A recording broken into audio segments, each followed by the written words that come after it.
other than that, there wasn't really much to do with that. So it was a little disheartening, but I mean, for somebody who wasn't going to be religious and was on their own, it was a very solitude type of religion. Um, it really didn't help me out a lot, but I was Taoist for a while until a couple years ago, when I was at a concert and I met this woman who was really, really awesome. And even though she lived far away, because we met in Houston, because I used to live close to Houston, and she lives in San Antonio. So we started talking like every day on the phone, and I said, I have to come see you. I want to be with you, basically. So I came to San Antonio to meet her and talk to her and hang out with her, and I told her, I was in love with her. I knew I was in love with her for the second I met her. And she said to me, she says, well, when you come up here, because I was going to come for the weekend, she said, make sure you pack clothes, because we go to church on Sunday. I was like, oh, not a church person, But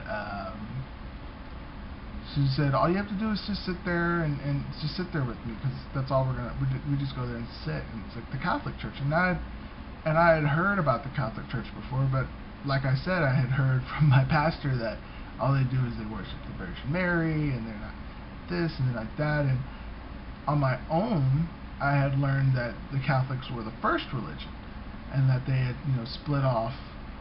Protestantism had split off from Catholicism because of Martin Luther. And because of that, I kind of held the Catholic Church in higher regard after I learned stuff like that, because I was like, oh, well, the Catholics were the first Christians. They're kind of legit. I mean, if they're the first Christians, what else could be wrong with that? If you're going to believe Christianity, you might as well be Catholic, right? So, knowing that, I went to the church, and I had probably the funnest time at church there.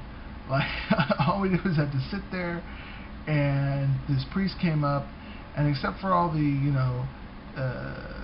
times where everybody says the same words at the same time, kind of thing, freaking me out a little bit because I wasn't used to it.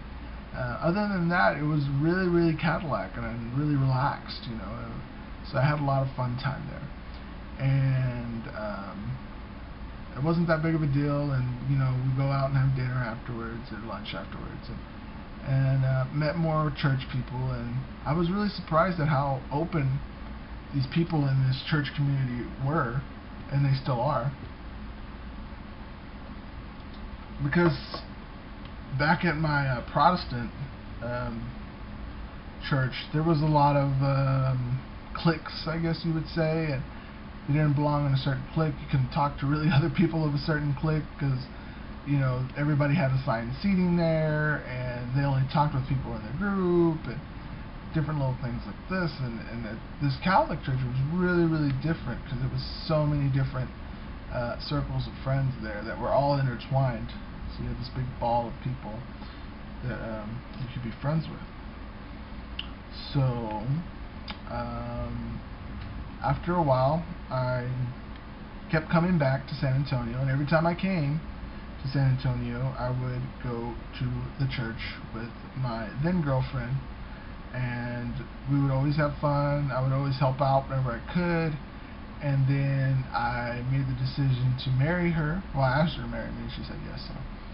So then I moved here, and then after I moved here, I officially got enrolled with RCIA at the Catholic Church, because it was, what that means is it's Rite of Christian Initiation for Adults.